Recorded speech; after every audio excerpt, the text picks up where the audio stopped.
औरंगजेब बादशाह दा वजीर भज के जांदा 10,000 खजाने चों लैके जांदा ते ओ खरीद के लैके आउंदा मंजा। शुक्र है कहंदा अज तुहाडा तख्त बच गया।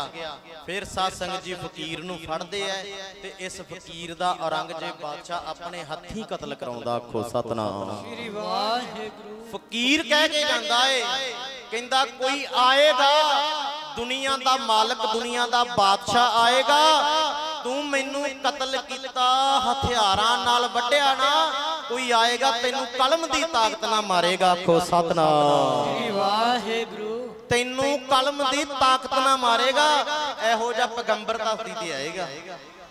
धन गुरु गोबिंद सिंह महाराज आए फिर कलम दी ताकत नाल औरंगजेब मरदा।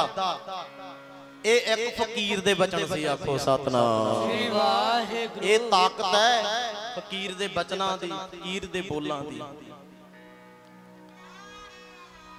जो मुखों बोलदा सत है बस। सो आओ